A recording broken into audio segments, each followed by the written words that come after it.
প্রিয় দর্শক, আজকে আপনাকে হৃদরোগ, যাকে হার্টের রোগ বলা হয়, এটার উপরে বলবো।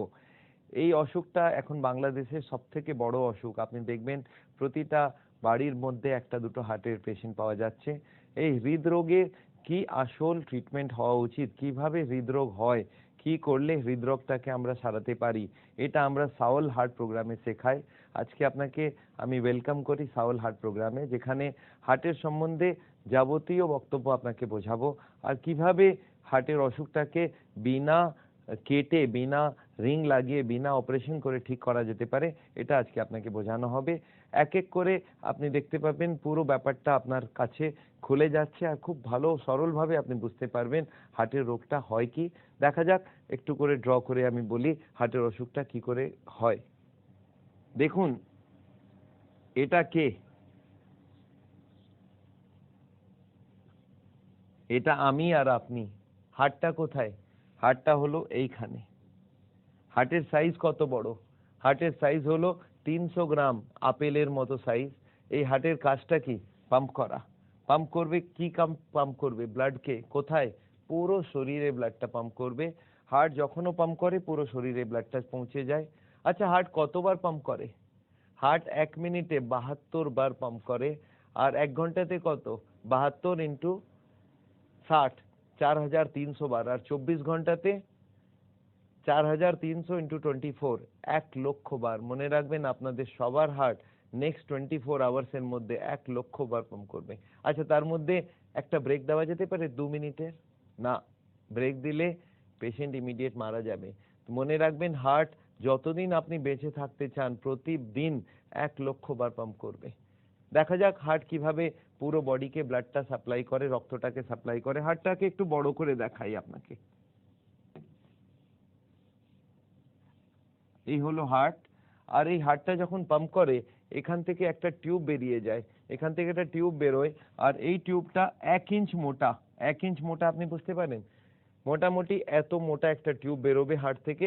আর এই টিউবটা বেরিয়ে পুরো বডিকে ব্লাড সাপ্লাই করবে। আপনি দেখেছেন আপনার বিল্ডিং এর ওপরে জলের ট্যাঙ্ক রাখা থাকে, সেখান থেকে একটা পাইপ বেরোয়, আর ওই পাইপটা পুরো বিল্ডিং এ, এক একটা বাথরুমে, এক একটা কিচেনকে ব্লাড সাপ্লাই দেয়, জল সাপ্লাই দেয়। সেরকম ভাবে হার্ট থেকে একটা টিউব বেরোবে, আর এই পুরো বডিকে এক একটা করে ব্রাঞ্চ দেবে।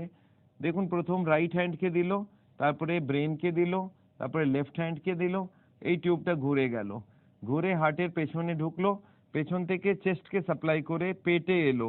পেটে এটা আগে স্টমাককে সাপ্লাই করবে, তারপরে লিভারকে সাপ্লাই করবে, দুটো কিডনিকে সাপ্লাই করবে দুদিকে, তারপরে স্মল ইন্টেস্টিন, লার্জ ইন্টেস্টিন সবকে সাপ্লাই করবে, তারপরে দুটো পাকে সাপ্লাই করবে। মানে একবার হার্ট পাম্প করে দিল, পুরো বডিকে ব্লাড পৌঁছে গেল। এই হলো হার্টের কাজ। আর এই ব্লাড থেকে পুরো বডি অক্সিজেন পায়। আচ্ছা, হার্ট যখন পুরো বডিকে ব্লাড দেবে, নিজের জন্য অক্সিজেন দরকার কি দরকার না? হ্যাঁ, হার্টকে নিজের জন্য অক্সিজেন দরকার। আর এই অক্সিজেনটা কোথা থেকে আসবে? হার্ট যখন পুরো বডিকে ব্লাড সাপ্লাইটা দেয়, তখন নিজের জন্য 3টে টিউব নিয়ে নেয়। আর এই 3টে টিউবের নাম হলো করোনারি আর্টারিজ। একটা রাইট সাইডে, এটাকে বলা হয় রাইট করোনারি আর্টারি। আর লেফট সাইডে দুটো, দেখুন রাইটের একটা টিউব, এটার নাম লেখা হলো RCA, রাইট করোনারি আর্টারি। আর লেফটে দুটো, লেফটে প্রথমে একটা টিউব বেরোবে, আর তারপরে এটার দুটো ডিভিশন হয়ে যাবে। একটা পেছনের দিকে চলে গেল, আর একটা সামনের দিকে চলে গেল। সামনের দিকে যেটা চলে গেল সেটার নাম হলো LAD, এটাকে বলা হয় LAD। দেখুন, আপনাকে দুটো লেফট নামগুলো যদি দেখি, একটা হবে লেফট আর একটা হবে লেফট। এটা হলো অ্যান্টিরিয়র ডিসেন্ডিং। অ্যান্টিরিয়র মানে সামনের দিকে, ডিসেন্ডিং মানে নিচে নামবে। তাহলে এটা হলো LAD, লেফট অ্যান্টিরিয়র ডিসেন্ডিং, এই সামনেরটা। আর হলো LCX, এটা ঘুরে যাবে হার্টের পেছনে, এই জন্য এটার নাম হলো LCX। এই 3টে টিউব থেকে হার্ট ব্লাড পায়। আর হার্টের অসুখের মানে কি জানেন আপনি? এর মানে হলো এই টিউবটার ভেতরে এখানে চর্বি জমে যায়, কোলেস্ট্রল জমে যায়, ফ্যাট জমে যায়, আর ধীরে ধীরে হার্টের ব্লাড সাপ্লাইটা কমে যায়। এটাকেই বলা হয় হার্টের অসুখ। আর এই অসুখটা এখন বিশ্বর সবথেকে বড় অসুখ। সেই অসুখে হার্টের ব্লাড সাপ্লাই ধীরে ধীরে কম হয়ে যায়, আর যেদিন বন্ধ হয়ে যাবে সেদিন হার্টটাও বন্ধ হয়ে যাবে, হার্ট অ্যাটাক হয়ে যায়। তাহলে এটাকে আপনাকে আরো ডিটেলে বোঝায়। হার্টের অসুখ কি সেটা বোঝা যাচ্ছে। এই ব্লকেজ কোন টিউবের ভেতরে, যেগুলো হার্টকে নিজের সাপ্লাই করে। এই টিউবগুলো কত মোটা ভাবুন তো, বাচ্চারা পেন্সিলে লিখে দেখেছেন সেরকম হার্টের টিউবটা হয়, অত পাতলা, 3 থেকে 4 মিলিমিটারের টিউব। আর এই হলো ব্লকেজ। আচ্ছা ভাবুন তো এই ব্লকেজটা কখন তৈরি হবে, কতদিন লাগবে এই ব্লকেজটা বানাতে? 1 উইক, 1 মাস, 1 বছর, 5 বছর, বছরের পর বছর আপনাকে একবার ব্লকেজটা বানিয়ে দেখানো যাক। আচ্ছা একটা কথা ভাবুন, ব্লকেজটা শুরু কখন হবে? বাচ্চা জন্মাবার সঙ্গে সঙ্গে ব্লকেজ শুরু হবে না, না, বাচ্চা জন্মাবে, ধীরে ধীরে বাড়বে। যতদিন চর্বি খাক কোনো অসুবিধা নেই, যতদিন বাড়বে ততদিন চর্বি খেলে কোনো অসুবিধা নেই, কিন্তু যেই বাড়তে বাড়তে বাড়তে বাড়তে 18-20 বছর বয়স হবে তখন ওর বাড়া বন্ধ হয়ে যাবে। এরপরে যে এক্সট্রা ফ্যাট তার কোনো দরকার নেই, আর ওই এক্সট্রা ফ্যাটটা আমাদের বডির ভেতরে যাবে, আর যেখানে যেখানে ডিপোজিট করবে মোটা হয়ে যাবে মানুষ, আর ভেতরে ব্লকেজ তৈরি হবে। তাহলে ধরে রাখুন 18 থেকে 20 বছর বয়সে এই ব্লকেজটা শুরু হলো। আর একজন মানুষের 60 বছরে জানতে পারলো হার্টের পেশেন্ট, তার মানে কত বছর লাগলো? তার মানে ওকে 40 বছর লেগেছে ব্লকেজ বানাতে। দেখা যাক একটা টিউবকে আমি ব্লকেজ বানিয়ে দেখাচ্ছি আপনাকে। এই একটা টিউবকে ব্লকেজ বানিয়ে দেখা যাক। এই দেখুন একটা টিউব আমি নিলাম, এই টিউবটাকে বড় করে দেখালাম, আর দেখুন ব্লকেজটা শুরু কোথা থেকে হবে। এই হলো ব্লকেজ, প্রথম শুরু হলো এখানে, ধরে নিন 20 বছর বয়স। এবার আরেকটু ব্লকেজ বাড়লো, এবার আরেকটু ব্লকেজ বাড়লো, আরো একটু ব্লকেজ বাড়লো। এখন কতটা গেল? এখন গেল 50% বন্ধ হয়ে গিয়েছে, কিন্তু এই পেশেন্টের কোনো কষ্ট নেই। কেন কষ্ট নেই? কারণ কি 50 এখনো ওর বাকি আছে, 50 এখনো ওর বাকি আছে। কেন বাকি? বাকি 50টার কি হবে? এই 50টা ওর ব্লাড সাপ্লাই প্রচুর দিয়ে থাকবে। আপনার মনে রাখবার উচিত কি আমাদের হার্টের দরকার কেবল 10%, 20% আর 30%, 3 রকম দরকার। কেন ভাবুন তো? আমাদের হার্টের দরকার 10% যখন মানুষ বসে থাকবে, শুয়ে থাকবে, যখন হাঁটতে শুরু করবে তখন 20%, আর যখন দৌড়াবে তখন 30%। যদি 50 ব্লকেজ আছে তাহলে 50 খোলা আছে, পেশেন্ট দিব্যি দৌড়াতে পারবে, ওর কোনো কষ্ট হবে না। যেদিন পেশেন্ট 70 ব্লকেজ ক্রস করে যাবে, যেদিন পেশেন্ট 70-এর উপরে ব্লকেজ করে যাবে, সেদিন কষ্ট শুরু হয়ে গেল। কেন? আমাদের হার্টের দরকার 10, 20 আর 30। যেদিন 70-এর উপরে যাবে সেদিন পেশেন্ট এসে বলবে, স্যার আমি যদি দৌড়াতে থাকি তাহলে আমার বুকে ব্যথা হয়ে যাবে, আমি যদি হাঁটতে যাই যদি বুকে ব্যথা হয় তাহলে 80-এর উপরে ব্লকেজ, আর যদি বাথরুম যেতে যেতে ব্যথা হয়ে যায় তার মানে 90-এর উপরে ব্লকেজ। আপনি মনে রাখবেন হার্টের পেশেন্ট 70 পর্যন্ত বুঝতেই পারবে না, দৌড়াতে পারবে। আচ্ছা যেদিন একটা পেশেন্ট আমাকে এসে বলল, স্যার আমি যখন দৌড়াতে যাই আমার হার্ট বুকে ব্যথা হয়, বুকে চাপ পড়ে, শ্বাসকষ্ট হয়, গলায় চোকিং মনে হয়, তখন আমি আমি জানতে পারি ওর পেশেন্টের 70-এর উপরে ব্লকেজ আছে।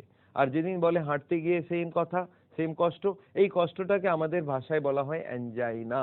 আর এই কষ্টটা এলেই আমরা বুঝতে পারি 80-র উপরে ব্লকেজ হয়ে গিয়েছে। আচ্ছা একটা কথা ভাবুন, আমার কাছে পেশেন্ট পৌঁছবে কবে? 70-এর আগে না 80-র পরে? পেশেন্ট আমাকে 80-র পরে এসে বলবে, স্যার আমার অ্যানজাইনা হচ্ছে, আমার কষ্ট হচ্ছে। এই জিনিসটা আপনাকে মনে রাখতে হবে। এই হলো হার্টের অসুখ। আচ্ছা ধরে নিন 20 ব্লকেজ শুরু হয়েছে, আর এটা 60 বছরে ও জানতে পারলো হার্টের পেশেন্ট, তাহলে কত বছর লাগলো? 20 বছর, 20 থেকে শুরু করে 60 পর্যন্ত এটা ব্লকেজ হয়েছে, তার মানে 40 বছর লাগলো এই ব্লকেজটা বানাবার জন্য। আর এই 40 বছরে 80% ব্লকেজ, তার মানে 2% পার ইয়ার এই ব্লকেজটা বাড়বে। এই হলো হার্টের অসুখ।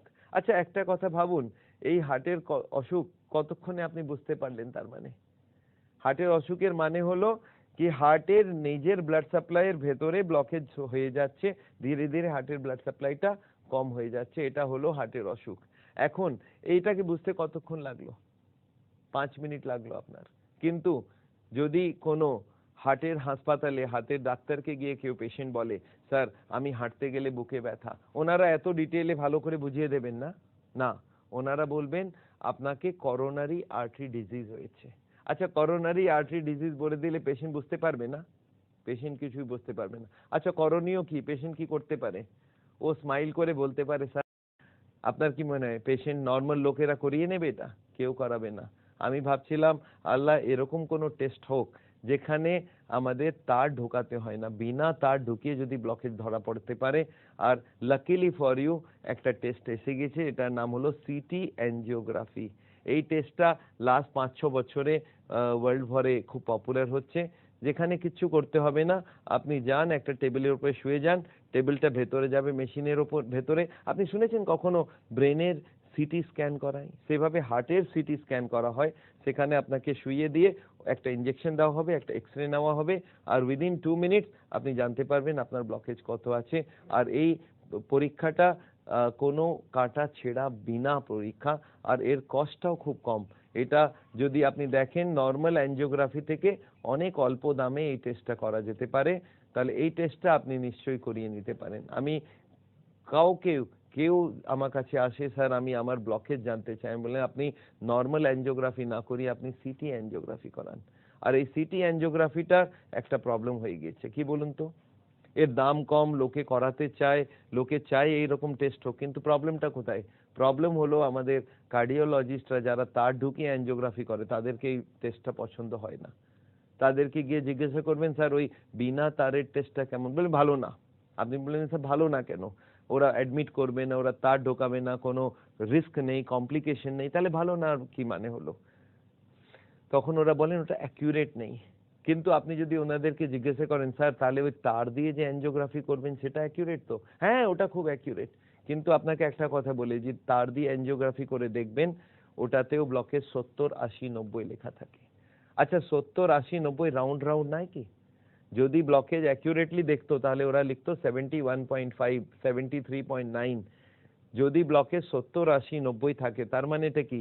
তার মানে ওই ব্লকেজটা আন্দাজে বলা হচ্ছে। আচ্ছা 70, 80-র মধ্যে কত বছরের ফরক? 5 বছর। 2% করে যদি ডেভেলপ করে 5 বছর, মানে 5 বছর আগে করে দিলে 5 বছর পরে করে দিলে পেশেন্ট বুঝতে পারবে না। তাহলে আপনি বুঝতে পারছেন অ্যাঞ্জিওগ্রাফিটাও অ্যাকিউরেট নয়, কিন্তু কার্ডিওলজিস্টরা এখনো তার ঢুকিয়ে অ্যাঞ্জিওগ্রাফি করতে চায়। এটা আমার মনে হয় আমাদের সাওলের মনে হয় এই টেস্টটা ঠিক না। বিনা কাটা ছিঁড়া করে যদি হার্টের অসুখ ঠিক হতে পারে বা হার্টের অসুখ বোঝা যেতে পারে, এটাই সব থেকে ভালো। তাহলে এনিওয়ে আমরা এখন দুটো জিনিস বুঝলাম।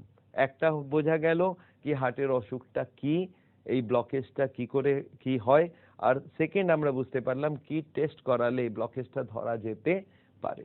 এখন থার্ড চ্যাপ্টারে যাই, এই ব্লকেজে সব থেকে খারাপ কি হতে পারে? ব্লকেজের অসুখ আছে, হার্টের অসুখ আছে, সব থেকে খারাপ কি হতে পারে? সব থেকে খারাপ হতে পারে হার্ট অ্যাটাক। এটাকে বলা হয় কার্ডিয়াক অ্যারেস্ট।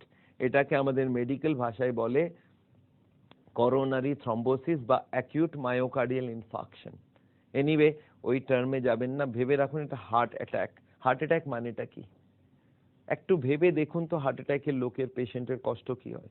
কষ্ট হয় বুকে ব্যথা, প্রচুর বেশি ব্যথা, আর তার সঙ্গে শ্বাসকষ্ট, চোকিং। আর এটা হাঁটলে হবে না, এটা বসে বসে কষ্টটা হবে। আপনি ভেবে রাখুন বসে বসে যদি কারো বুকে ব্যথা হয়, বসে বসে শ্বাসকষ্ট হচ্ছে আর ঘাম হয়ে যাচ্ছে, তাহলে ভেবে রাখুন এটা হার্ট অ্যাটাক। কেন? क्योंकि বসে বসে ওর দরকার কেবল 10% ব্লাড সাপ্লাই, সেটাও নেই। তার মানে কি ব্লকেজ মোটামুটি 100%। হার্ট অ্যাটাকের মানেই হলো ব্লকেজ 100%। এই 100% ব্লকেজটা হতে আপনি জানেন খুব কম সময় দরকার হয়। হার্ট অ্যাটাক একটা পেশেন্ট কালকে ঘুরে ফেটে বেড়াচ্ছে আর আজকে ওর হার্ট অ্যাটাক হয়ে গেল, 1 মিনিট লাগে হার্ট অ্যাটাক হতে। তাহলে আপনাকে নিশ্চয়ই আমার কাছে জিজ্ঞাসা করতে হবে স্যার এই হার্ট অ্যাটাকটা যেখানে 100 ব্লকেজ দরকার সেটা কি করে সাডেনলি হয়ে যায়? তাহলে আপনাকে আবার বোঝাই হার্ট অ্যাটাকটা কি করে হয় আর 2 মিনিটে কি করে হবে। যদি কারো 80 ব্লকেজ থাকে, ওকে 100 যদি করতে হয় তাহলে তো 10 বছর লাগা উচিত 2% করে বাড়াতে থাকলে, কিন্তু দেখা গেল 2 মিনিটের পরে হার্ট অ্যাটাক হয়ে গেছে। তাহলে কি করে হার্ট অ্যাটাকটা হয় একটু বুঝে নি। দেখুন হার্টের যে ব্লকেজটা আছে এর উপরে একটা পর্দা থাকে, এই যে পর্দাটা এটাকে বলা হয় ইন্টিমাল মেমব্রেন। আর যদি ব্লকেজ বাড়তে থাকে তাহলে পর্দাটার কি হবে বুঝতে পারছেন? পর্দাটা ধীরে ধীরে টান পড়বে, আর পর্দাটা টান পড়তে পড়তে একদিন পর্দাটা ছিঁড়ে যাবে। আর ছিঁড়ে যাওয়ার সঙ্গে সঙ্গে কি হবে জানেন তো? এখানে এখানে কি যায়? এখানে যাচ্ছে ব্লাড, এখানে যাচ্ছে রক্ত। এই রক্তটার মধ্যে যেই ছিঁড়ে গেল এখান থেকে কিছু কেমিক্যাল রিলিজ হয় আর রক্তর সঙ্গে মিক্স হয়ে রক্তটা জমাট বেঁধে যায়। আর রক্ত জমাট বেঁধে গেলে এটাকে বলা হয় ক্লট। আর এখানে একটা যদি ক্লট এসে গেল, এখন কত ব্লকেজ হয়ে গেল ভাবুন আপনি, এটা হয়ে গেল 100% ব্লকেজ। এটাকে বলা হয় হার্ট অ্যাটাক। এই হার্ট অ্যাটাকটা হলে কতক্ষণ লাগলো বুঝতে পারছেন? এই ক্লটিং হতে যতক্ষণ টাইম লাগে। আচ্ছা, ক্লটটা হলো কেন? কেমিক্যাল রিলিজ হলো। কেমিক্যাল কেন রিলিজ হলো? পর্দা ছিঁড়ে গিয়েছে। পর্দা কেন ছিঁড়লো? ব্লকেজ বাড়ছিল।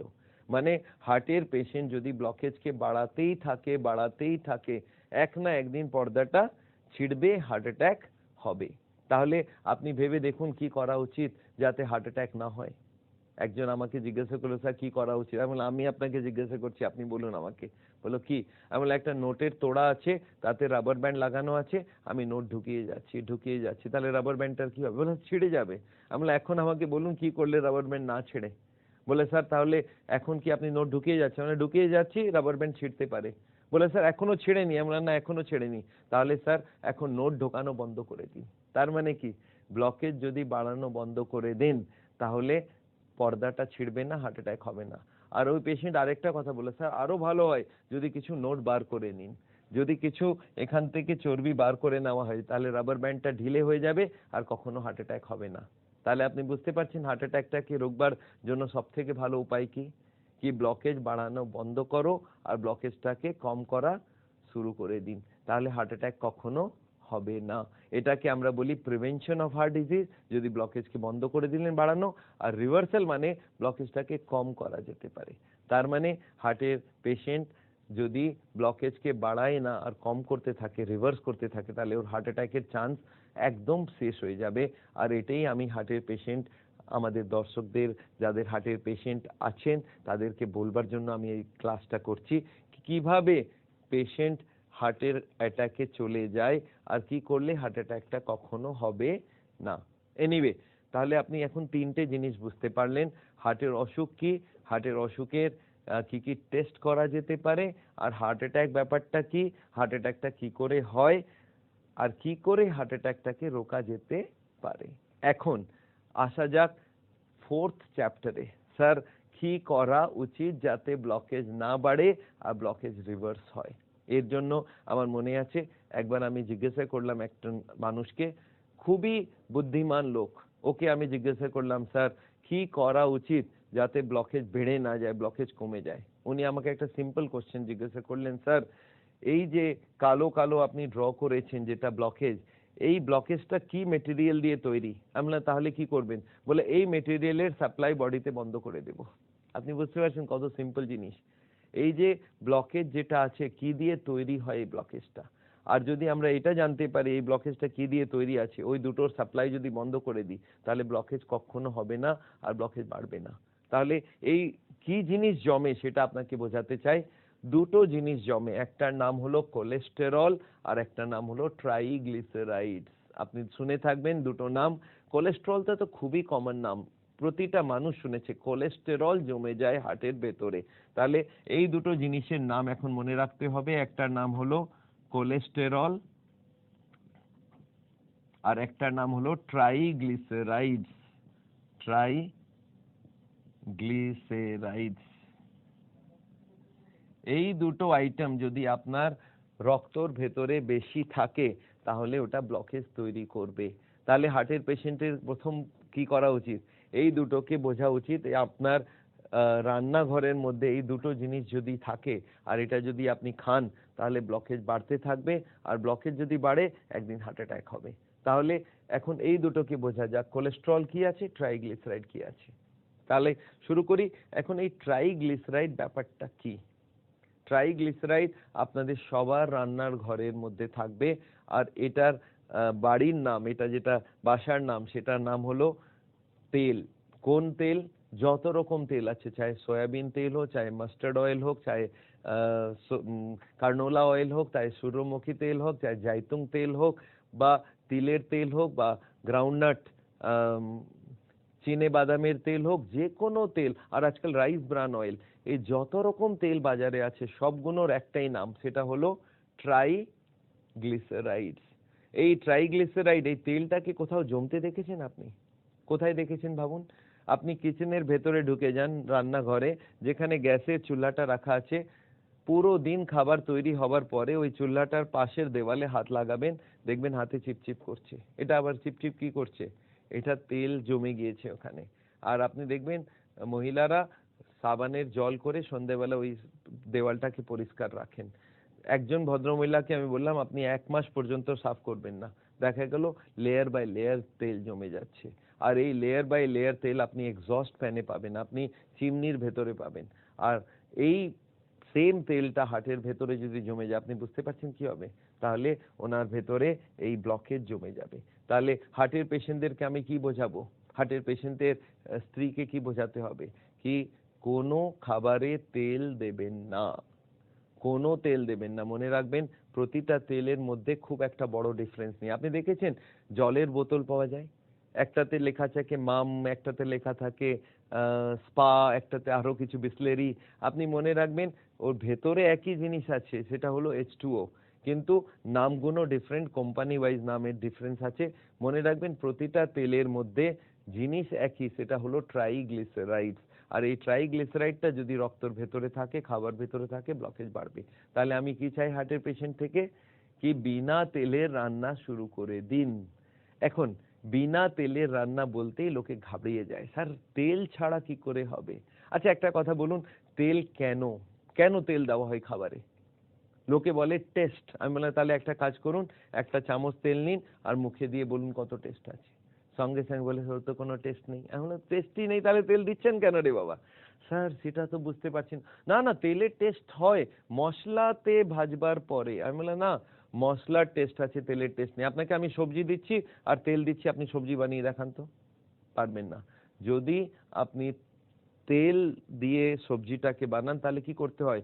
মশলাটাকে তেল দিয়ে ফ্রাই করা হয়, মশলাটাকে ভাজা হয়।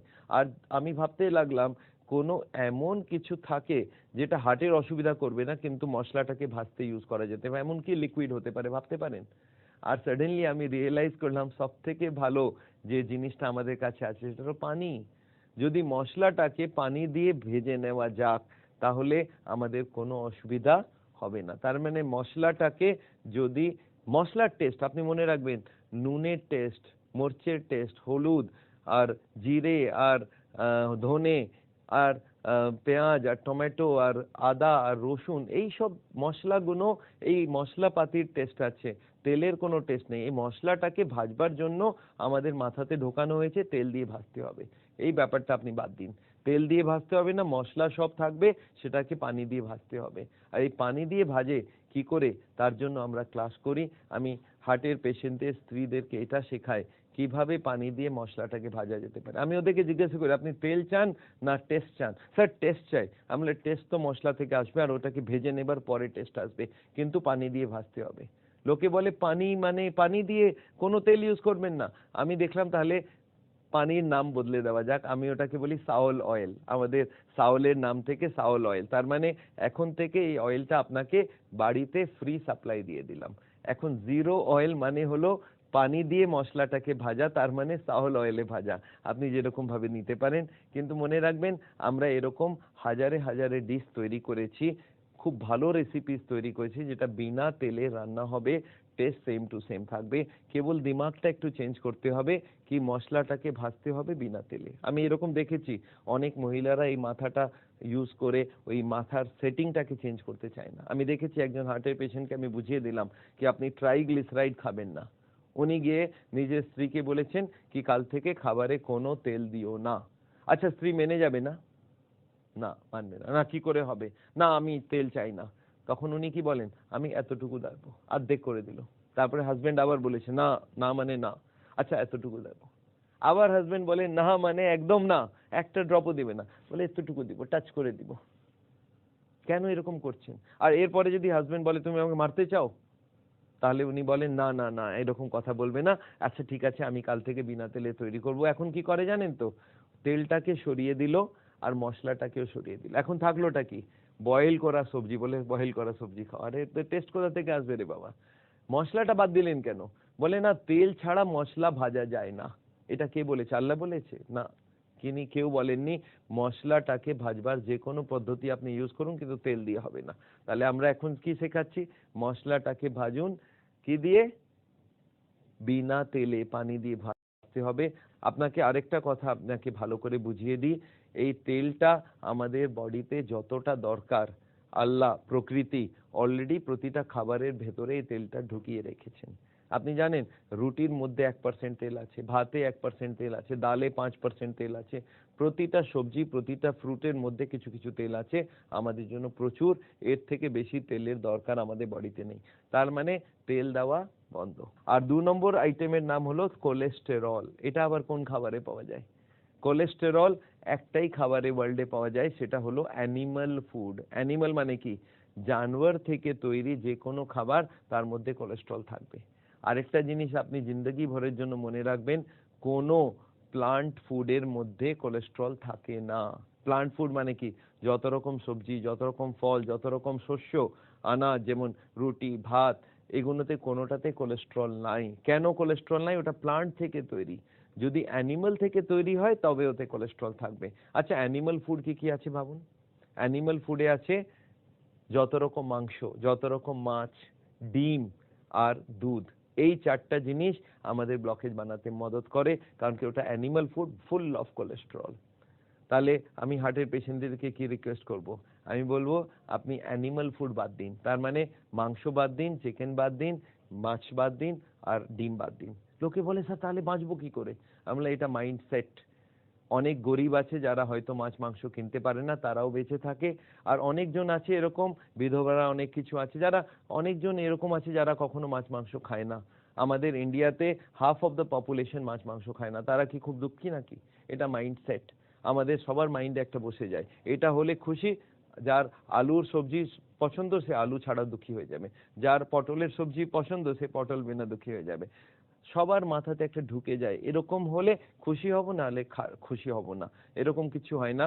এটা হলো মাইন্ডসেট। তাহলে আপনার মাইন্ডসেটটাকে একটা চেঞ্জ করতে হবে কি আমি অ্যানিমাল ফুড খাবো না। দুধ, দুধে একটা প্রবলেম আছে। দুধের একটা সুবিধাও আছে, প্রবলেম হলো ওতে কোলেস্ট্রল আছে। আর সুবিধা হলো সেটাকে বয়েল করে যদি দুধটাকে ঠান্ডা করেন, কোলেস্ট্রলটা উপরে গিয়ে জমে যায়। এটাকে শর্ট বলা যেতে পারে। এটাকে সরিয়ে দিন, আবার বয়েল করুন, আবার ঠান্ডা করুন, আরেকটা লেয়ার হবে। 2-3 লেয়ার যদি আপনি ফ্যাটটা বার করে দিন দুধটা, তাহলে কিছুটা পরিমাণে দুধটা নেওয়া যেতে পারে। তাহলে হার্টের পেশেন্টের কি কি বোঝালাম? দুটো জিনিস, কোলেস্ট্রল বাদ দিন আর ট্রাইগ্লিসারাইড বাদ দিন। এটা বাদ দিলে হার্টের অসুখটা বাড়ানো বন্ধ হয়ে যাবে। আর যদি একদম সাপ্লাই বন্ধ করে দিন তাহলে কি হবে? ব্লকেজটা কমে যাবে। এখন আরেকটা জিনিস বোঝা যাক, এই দুটো হলো, আমি বলি এটা হলো দুটো সবথেকে বড় ক্রিমিনাল, সবথেকে বড় মার্ডারার। লাখ লাখ লোককে প্রতি বছর এখানে মারে। এই দুটো ক্রিমিনাল আমাদের কিচেনে ঢুকে গিয়েছে। আর কার হেল্প নিচ্ছে? আমাদের স্ত্রীদের হেল্প নিচ্ছেন, আমাদের মাদের হেল্প নিচ্ছেন, বোনদের হেল্প নিচ্ছেন। কি আপনারা এই দুটো ক্রিমিনালকে ইউজ করে পেশেন্টকে মারার চেষ্টা করুন? আমি মনে হয় এটা করা উচিত নয়। আমরা চাই এই দুটো কোলেস্ট্রল ট্রাইগ্লিসারাইডকে আমরা খাবার থেকে বাদ দিতে চাই। আর তাতে মাইন্ডসেটটা চেঞ্জ করতে হবে, আর কোনো ফরক নেই। টেস্ট এত খাবার আমরা তৈরি করেছি বিনা তেলের, যাতে স্বাদ অনেক ভালো হয়। আমাদের ক্যাম্প হয়, কুকিং ক্লাস হয়, সেখানে আমরা শেখাই কিভাবে তেল ছাড়া খাবার তৈরি করা যেতে পারে। এখন আবার ভাবা যাক, এই দুটো লোক আছে গুন্ডা, এদের আবার টিম আছে নাকি না? হ্যাঁ, এদের একটা টিম আছে। এই টিমগুলোর নাম হলো HDL, LDL, VLDL, আর একটা হলো কোলেস্ট্রল HDL রেশিও। এই 6টা আইটেমকে আমরা বলি লিপিড প্রোফাইল। এই 6টাকে বলা হয় লিপিড প্রোফাইল। দেখবেন ডাক্তাররা লিখে দেন লিপিড প্রোফাইল করিয়ে আনবে। তার মানে কি? এই রক্তর ভেতরে কোন গুন্ডা কতটা আছে সেটা জানা উচিত। আপনাকে একটা কথা বলে দিই, কোলেস্ট্রলটা আমাদের রক্তের ভেতরে 130 থেকে 180 পর্যন্ত থাকা উচিত। আর আমি কি চাইবো হার্টের পেশেন্ট থেকে? আমি চাইবো সে 129 এনে রাখুক। আর ট্রাইগ্লিসারাইডটা আমাদের রক্তের ভেতরে 100 থেকে 160 থাকার কথা। আমি কি চাইবো? আমি চাইবো 99 এনে রাখুন। যদি এই দুটো আপনি আনতে পারেন তাহলে হার্টের অসুখ হওয়ার চান্স খুব কম, হার্ট অ্যাটাক হওয়ার কোনো চান্স থাকবে না। এই দুটো খুব ভালোভাবে মনে রাখবেন, কোলেস্ট্রল 130 থেকে কম আর ট্রাইগ্লিসারাইড 100 থেকে কম। এই দুটো আনবার জন্য বিনা তেলের রান্না খেতে হবে, আর তার সঙ্গে কোলেস্ট্রলের জন্য যত রকম অ্যানিমাল ফুড বাদ দিতে হবে, প্লান্ট ফুড থেকে বাঁচতে হবে, তাহলে আমাদের কাজ হয়ে যাবে। এর সঙ্গে আরো একটা জিনিস মনে রাখতে হবে, একটা গুড কোলেস্ট্রল আছে এর মধ্যে। গুড কোলেস্ট্রল হলো এইচডিএল কোলেস্ট্রল। এটা বাজারে পাওয়া যায় না। এটা আবার কোলেস্ট্রলকে মদত না করে কোলেস্ট্রলকে কম করার চেষ্টা করে। এই এইচডিএলটাকে আপনি বাড়াতে চাইলে আপনাকে হাঁটতে হবে, প্রতিদিন হাঁটবেন তাহলে এইচডিএল বাড়বে। আর যদি আপনি খাবারে গ্রিন ভেজিটেবল খাবেন, টেনশনটা কম করবেন, তাহলে এইচডিএল বাড়বে। তাহলে এইচডিএল কে বাড়াতে হবে, বাকিগুলোকে কম করতে হবে। আর এই এলডিএলটাকে ব্যাড কোলেস্ট্রল বলা হয়। এটা 70-এর উপরে থাকা খুবই ডেঞ্জারাস। 70 থেকে কম রাখবেন, তাহলে হার্টের অসুখ হবে না। এনিওয়ে, এই যে ব্লকেজের কারণগুলো আপনাকে বোঝালাম, এই 6টা লিপিড প্রোফাইল যেগুলোকে বলা হয়, এদেরকে হেল্প করার জন্য আরো 6জন আছে যারা বলে আপনারা ব্লকেজ বাড়ান, আমরা সঙ্গ দেব। আর এরকম 6জনের নাম আপনাকে বোঝাতে চাই। এরা ব্লকেজ বানাতে প্রচুর মদত করে। আর তাদের নাম হলো high blood pressure, high sugar, এটাকে ডায়াবেটিস বলে, ডায়াবেটিস। এই ডায়াবেটিস আর হার্টের ব্লাড প্রেশার, এই দুটো আমাদের ব্লকেজ বানাতে প্রচুর পরিমাণে হেল্প করে। আর তার সঙ্গে হলো স্মোকিং বা টোব্যাকো মানে হলো তামাক, টোব্যাকো, এইটাও ব্লকেজ বানাতে খুব মদত করে। আর তার সঙ্গে হলো অ্যালকোহল, মদ। আর একটা হলো ওভারওয়েট। যদি লোকে ওভারওয়েট থাকে তাহলে ওর ব্লকেজ বানাবার খুব বেশি চান্স থাকে। আর একটা লাস্ট হলো স্ট্রেস, যেটাকে বলা হয় মানসিক চাপ। এই 6টা কারণে আমাদের ব্লকেজ আবার বাড়ে। যদি হাই ব্লাড প্রেশার থাকে তাহলে ব্লকেজটাকে বাড়াবার চেষ্টা করবে, যদি হাই সুগার থাকে তাহলে ব্লকেজ বাড়াবার চেষ্টা করবে। আর এই দুটোকে কন্ট্রোল করা খুবই দরকার। তাহলে আমি চাই হার্টের পেশেন্টের জানা উচিত ওর ব্লাড প্রেশার কখনো 120-র উপরে যাবে না, আর তার যে নিচের প্রেশারটা 80-র উপরে যাতে না যায়। আর এর জন্য কি করতে হবে? এর জন্য হার্টের জন্য যা যা করতে হয় সেগুলোই করতে হবে। একটা এক্সট্রা কাজ করতে হবে, সেটা লবণটা একটু কম খাবে। টেনশন কম করতে হবে, তার জন্য ওয়াকিং করতে হবে, তার জন্য ওজন কমাতে হবে, তার জন্য ফ্যাট কমাতে হবে। আর এগুলো করলে ব্লাড প্রেশার কমে যায়। আর তারপরে যদি কন্ট্রোল না হয় ওষুধ খাক, আমার কোনো অসুবিধা নেই, কিন্তু 120 আর 80 ব্লাড প্রেশার রাখতে হবে যদি আপনি ব্লকেজকে রুখতে চান, হার্ট অ্যাটাক থেকে বাঁচতে চান। ব্লাড প্রেশারের সঙ্গে ব্লাড সুগারটাকে কম রাখতে হবে। আজকাল সুগারের রোগী প্রচুর বেড়ে যাচ্ছে, হার্টের অসুখকে এটা খুব বাড়িয়ে দেয়। সুগারের জন্য কত রাখতে হবে? সুগার 5.5 রাখতে হবে ফাস্টিং, আর 7.7 রাখতে হবে পিপি, খাবারের পরেরটা। এই দুটো যদি আপনি রাখেন তাহলে হার্টের অসুখটাকে রোকা যেতে পারে। কিন্তু যদি সুগার আপনার কন্ট্রোল না থাকে তাহলে ভেবে নিন আপনি ফাঁসতে যাচ্ছেন, ব্লকেজ বাড়বে, একদিন হার্ট অ্যাটাক হবে। তার সঙ্গে স্মোকিং বা জর্দা বা গুটকা, এই যত রকম দোক্তা আর এই যত রকম তামাক, সেগুলো বন্ধ করতে হবে। আর তামাক বন্ধ করার জন্য আমি একটাই অ্যাডভাইস দিই লোককে, কি 1 মিনিটে বন্ধ করুন। যদি আপনি ভাবেন ধীরে ধীরে বন্ধ করব, এটা কখনো সম্ভব না। একসঙ্গে বন্ধ করতে হবে। একই দিনে ভাববেন হ্যাঁ আজ থেকে ছেড়ে দিলাম, ছেড়ে দিলেন, এইটাই হলো বেস্ট ওয়ে। আর তার সঙ্গে অ্যালকোহল বন্ধ করুন। আর যদি ওভারওয়েট আছে সেই ওজনটাকে কম করাতে হবে। যারা বেশি ভাত বা রুটি খায় তাদের ওজন বেশি বেড়ে যায়, আর এগুলো বন্ধ করতে হবে। যতটা কম করবেন তত ওজনটা কম হতে থাকবে। আর তার সঙ্গে যেটা দরকার হলো টেনশন মানে মানসিক চাপটাকে কন্ট্রোল করতে হবে। মানসিক চাপ আজকাল খুব ইম্পর্টেন্ট হয়ে গিয়েছে, সেই মানসিক চাপটাকে কম করতে হবে। আপনি মনে রাখবেন মানসিক চাপ আজকাল হার্টের অসুখের সব থেকে বড় কারণ হয়ে গিয়েছে। কারণ কি, মানসিক চাপ থাকলে ব্লাড প্রেশার বেড়ে যাবে, মানসিক চাপ থাকলে ডায়াবেটিস বাড়বে, মানসিক চাপে স্মোকিং বাড়বে, মানসিক চাপে অ্যালকোহল বাড়বে, খাবারের কন্ট্রোল থাকবে না, ওজন বাড়বে। আর মানসিক চাপ থেকে কোলেস্ট্রল, ট্রাইগ্লিসারাইডও কন্ট্রোল হয়, এইচডিএল কমে যায়। তাহলে আজকের দিনে দেখা যাচ্ছে মানসিক চাপটা হার্টের অসুখের খুব বেশি বড় কারণ হয়ে যাচ্ছে। আর এই মানসিক চাপটাকে কম করা খুবই দরকার। যদি মানসিক চাপ করার জন্য আমরা শেখাই যোগা, তার সঙ্গে আমরা শেখাই মেডিটেশন, আর মানসিক চাপটাকে বোঝাতে হবে, তার জন্য আমরা মানসিক চাপের উপরে বই লিখেছি, আমরা তার জন্য ক্লাস করি। মানসিক চাপটা পুরোভাবে কন্ট্রোল করা যায় না, কিন্তু 50% যদি এনে দিন তাহলে আমাদের অনেক ফায়দা হয়ে যাবে। তাহলে মানসিক চাপটাকে কম করতে হবে। এই 12টা কারণ আমাদের এখন হার্টের অসুখের। এরপরে আর 3টে আছে, সেগুলো হার্টকে ব্লকেজটাকে বানাতে রুকে দেয়। এই 3টের কি নাম? একটা নাম হলো এক্সারসাইজ, আর তার মধ্যে সব থেকে ভালো হলো ওয়াকিং। এক্সারসাইজ করতে হবে, আর তার সঙ্গে ফাইবার খেতে হবে। যদি ফাইবার খাবেন তাহলে হার্টের অসুখ হবে না। ফাইবার মানে কি? রেশা। এটা কোথায় পাওয়া যায়?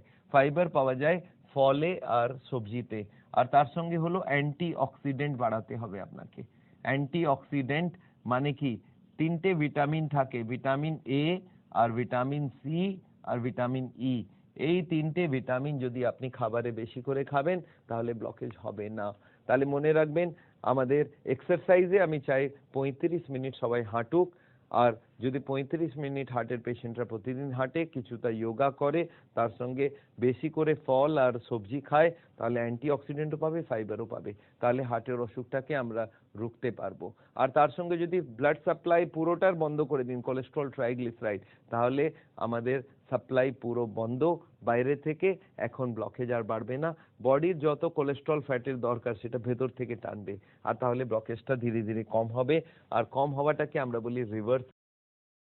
আজকাল মেডিকেল সায়েন্স অলরেডি প্রুফ করে দিয়েছে কি ব্লকেজকে রিভার্স করা যেতে পারে। মার্কিন যুক্তরাষ্ট্রতে ডক্টর ডিন অর্নিস বলে খুব ফেমাস ডাক্তার আছেন, ওনার কাছে আমি ট্রেনিং নিয়েছি। উনি ওয়ার্ল্ডকে দেখিয়ে দিলেন কি ব্লকেজকে রিভার্স করা যেতে পারে, সাইন্টিফিক্যালি প্রুফ করে দিয়েছেন উইথ অল দ্য এনজিওগ্রাফিক ডিটেলস কি ব্লকেজ রিভার্স হতে পারে। তাহলে আমরা এখন কি চাই হার্টের পেশেন্টকে পাশ থেকে?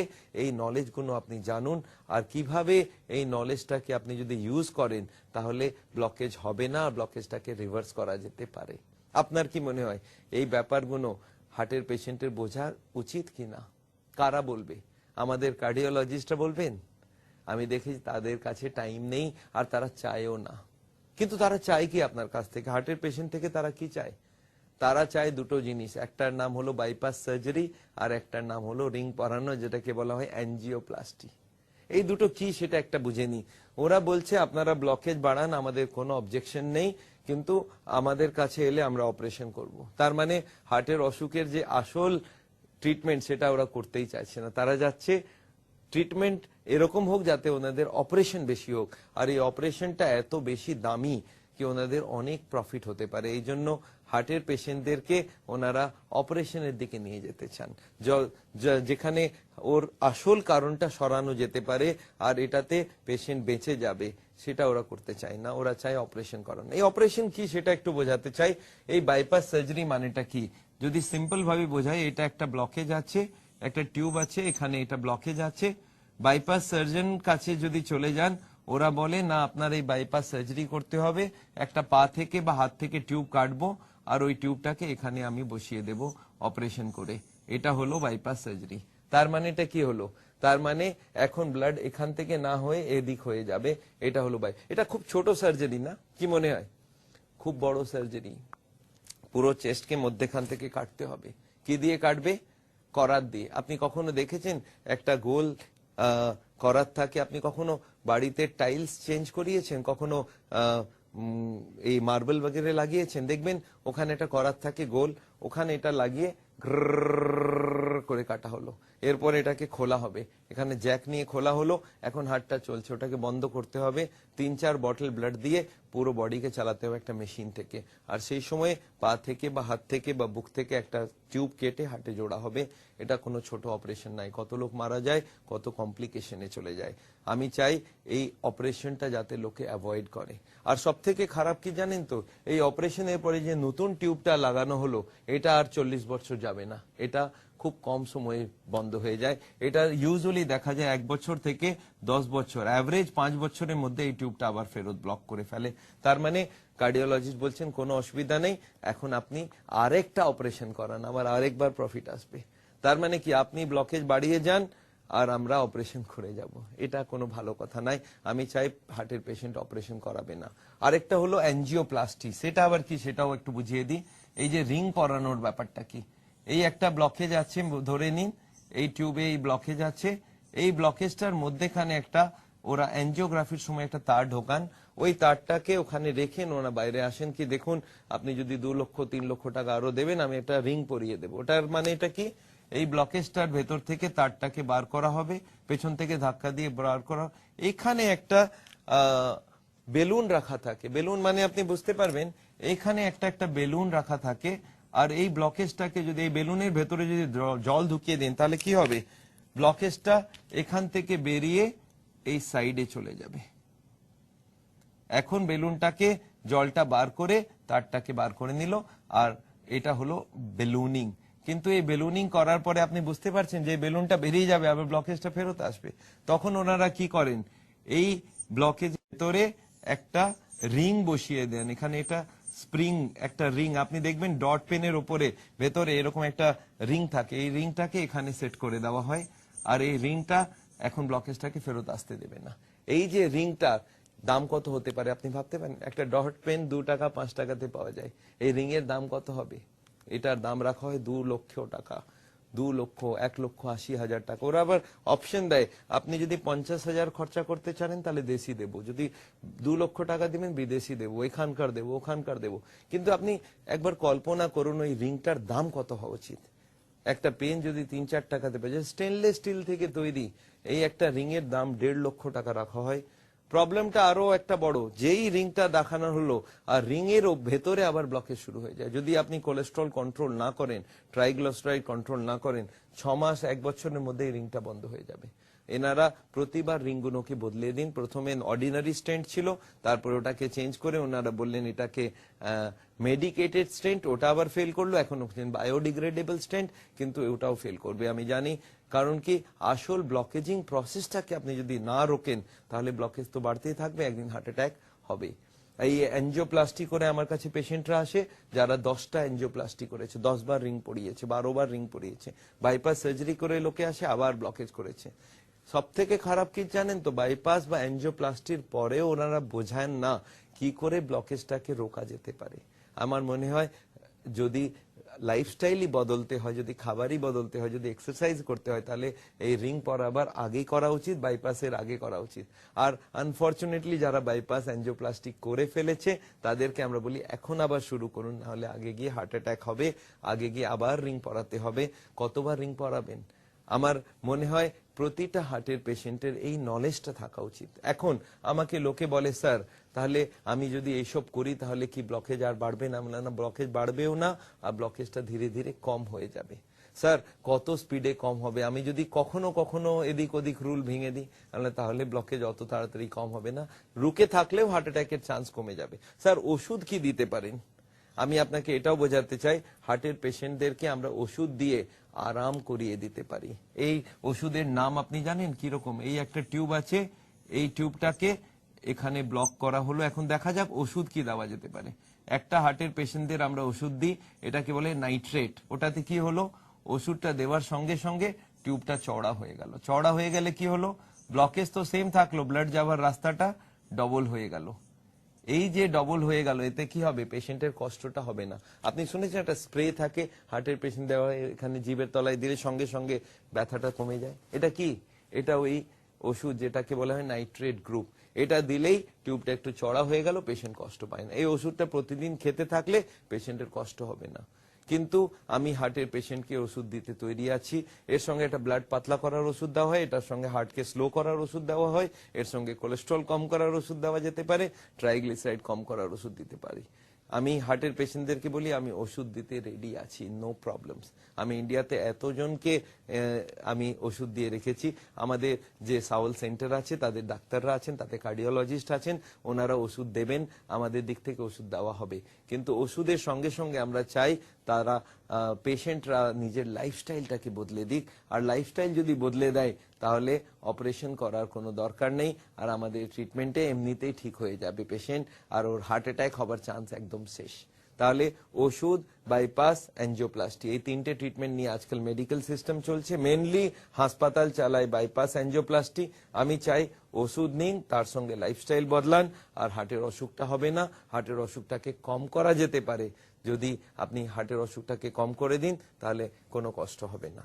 কখনো কখনো আমাকে পেশেন্ট বলে, স্যার আমি শুনেছি একটা ব্লকেজ হয় যেটা হার্ট অ্যাটাক করলে মাইনর হার্ট অ্যাটাক হয়, একটাতে মেজর হার্ট অ্যাটাক হয়, একটাতে ম্যাসিভ হার্ট অ্যাটাক হয়। 3টের মধ্যে ডিফারেন্স কি আছে এটাও আমি আপনাকে বোঝাতে চাই।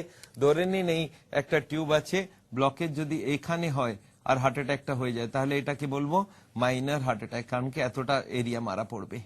আর যদি ব্লকেজ এখানে হয় উপরের দিকে তাহলে এটাকে মেজর হার্ট অ্যাটাক বলবো। আর যদি ব্লকেজ এখানে হয় তাহলে ম্যাসিভ হার্ট অ্যাটাক, পেশেন্ট মারা যাবে, হাসপাতালও পৌঁছবে না। তো যে পেশেন্ট আমার কাছে আসে এই ছোট ছোট ব্লকেজ নিয়ে, তাকে তো আমি বলি লাইফস্টাইল আর ওষুধ নিয়ে চালান আর আপনার ব্লকেজটাকে রিভার্স করান। কিন্তু যারা একদম ওপরের দিকে ব্লকেজ নিয়ে আসে, যাদের সিরিয়াস ব্লকেজ, যাতে মারা যাবার চান্স আছে, তাদেরকে আমরা বলি আপনারা আরো দুটো ট্রিটমেন্ট করাতে পারেন। একটার নাম হলো ন্যাচুরাল বাইপাস, এটাকে আমরা বলি ইসিপি ট্রিটমেন্ট। আজকাল লেটেস্ট টেকনোলজি এসে গিয়েছে আমেরিকা থেকে। এই ইসিজি ট্রিটমেন্টে কি করা হয়, একটা মেশিন থেকে হার্টের ভেতরে নতুন টিউব খুলে দেওয়া যায়। নতুন টিউব একটু বুঝিয়ে বলি আপনাকে। এই আল্লাহ তাআলা যে আমাদের বডিটাকে বানিয়েছেন, এটা ওয়ার্ল্ডের বেস্ট মেশিন। আপনি জানেন আমাদের কাছে দুটো কিডনি আছে, একটা কিডনি চাহেন তো আপনি ডোনেট করে দিতে পারেন, তার মানে কি একটার সঙ্গে একটা ফ্রি। সেরকম হার্টটাও খুব ইম্পর্টেন্ট অর্গান, ওখানেও একটা ফ্রি টিউব রাখা হয়েছে। একটা তো অরিজিনাল যেটা আপনি ব্লক করে ফেলেছেন, আর একটা সেকেন্ড সেট অফ টিউব আছে, এটাকে বলা হয় ন্যাচুরাল বাইপাস, এটাকে কোল্যাটারাল বলি আমরা, এটাকে আমরা মেডিকেলি বলি ক্যাপিলারিজ। এই যে লাখ লাখ ক্যাপিলারি আমাদের হার্টে আলাদা করে দেওয়া আছে, এই টিউবগুলোকে আমরা স্পোর্টসম্যানস টিউব বলি। আমরা স্পোর্টসম্যান যখন দৌড়ায় দৌড়ায় দৌড়ায় তখন এই টিউবগুলো খুলে যায়। একটা এমন মেশিন তৈরি হয়েছে যেটা 35 মিনিট দিলে প্রেসার দেয়, পায়ের উপরে জ্যাকেট লাগিয়ে প্রেসার দেয়, আর ওই প্রেসার থেকে হার্টের টিউবগুলোকে খুলে দেওয়া হয়। 35 মিনিট বডিকে কাটতে হবে না, আর আপনার হার্টে প্রচুর নিউ টিউব তৈরি হয়ে যাবে। আর এগুলোকে বলা হয় কোল্যাটারাল সার্কুলেশন। এরকম ভাবে একটা টিউব তৈরি হবে, আর এটাকে বলা হয় ন্যাচুরাল বাইপাস। এর জন্য কাটাকুটি করতে হবে না, 35 দিন 1 ঘন্টা করে ট্রিটমেন্ট করানো যায়। আর এই মেশিনটা আমাদের এখানে এসকাটন গার্ডেনে আমাদের ক্লিনিকে এই মেশিন আনা হয়েছে বিদেশ থেকে। আর এই মেশিন থেকে ট্রিটমেন্ট করলে বিনা অপারেশনে বাইপাস হয়ে যায়। এই অপারেশনটা যারা সিরিয়াস পেশেন্ট তাদেরকে আমরা বলি অপারেশন না করে আপনি ন্যাচুরাল বাইপাস করান। আরেকটা ট্রিটমেন্ট আজকাল খুব কমন হয়ে যাচ্ছে ওয়ার্ল্ড ভরে, এটা পেশেন্টের জন্য খুব ফায়দামন্দ। এটাতে কি করা হয়, কিছু ওষুধ দিয়ে ব্লকেজটাকে গলানো যেতে পারে, আর এই ওষুধটাকে বলা হয় বায়োকেমিক্যাল ক্লিনিং ট্রিটমেন্ট। তার মানে কি, কিছু বায়োকেমিক্যাল কিছু ওষুধ এমন দেওয়া হয় যেটা হার্টের ফায়দা করে দেয়, ব্লকেজটাকে কম করে দেয়। এই ওষুধটা যদি ড্রিপ লাগিয়ে দেওয়া হয় তাহলে এই ব্লকেজটাকে 5-10% উইথড্র করে দেয়। আর যদি 5-10% ব্লকেজ কমে গেল, এই ট্রিটমেন্টের নাম হলো ন্যাচুরাল বাইপাস আর বায়োকেমিক্যাল অ্যাঞ্জিওপ্লাস্টি। তার মানে সাওলে যদি কোনো সিরিয়াস পেশেন্ট থাকে তাদেরকে আরো দুটো ট্রিটমেন্ট করা যেতে পারে, একটা ন্যাচুরাল বাইপাস, একটা বায়োকেমিক্যাল অ্যাঞ্জিওপ্লাস্টি বা বায়োকেমিক্যাল ক্লিনিং। আমি হার্টের পেশেন্টদেরকে বোঝাই আপনি পুরো ব্যাপারটা বুঝুন, খাবার দাবার চেঞ্জ করুন, ওয়াকিং করুন, এক্সারসাইজ করুন, যোগা করুন, আর তার সঙ্গে আপনি যদি চান অপারেশনের দিকে যেতে তাহলে অপারেশন যাবেন না, আপনি ন্যাচুরাল বাইপাস করান, বায়োকেমিক্যাল ক্লিনিং করান, তাতে আপনার অসুখটাও সেরে যাবে আর আগে অপারেশনের কোনো দরকার পড়বে না। একটা কথা আপনাকে আরো একটু বলতে আমি চাই, সেটা হলো এই যে অপারেশনের জন্য মানুষ তৈরি হয়ে যাবে কি হবে না, এরা ইউজুয়ালি পেশেন্ট কেউ চায় না রিং পরাতে, তারা চায় না বাইপাস করাতে, কিন্তু কার্ডিওলজিস্টরা একটা ভয় দেখান তাদেরকে। তারা কি বলেন, আপনি কালকেই মারা যাবেন, আপনি কালকে বাঁচবেন না, you are carrying an atom bomb, you are carrying a time bomb, এরকম একটা কথা বলা হয়। যখন অ্যাঞ্জিওগ্রাফি হয় তার আগে পেশেন্ট বলে আমি হাঁটতে গেলে বুকে ব্যথা হয়, তার মানে কি ব্লকেজ তো আছেই, আছে। অ্যাঞ্জিওগ্রাফি করার পরে কার্ডিওলজিস্ট বলেন আপনি কি করে বেঁচে আছেন আমি বুঝতে পারছি না, তার মানে আপনি মরে যাবেন। আচ্ছা মরে কেন যাব, হার্ট অ্যাটাক হলে মারা যাবে, কিন্তু হার্ট অ্যাটাক কবে হবে, না 2 মিনিট বাকি আছে, আপনি বাড়ি যাবেন তার আগে রাস্তাতে মারা যাবেন।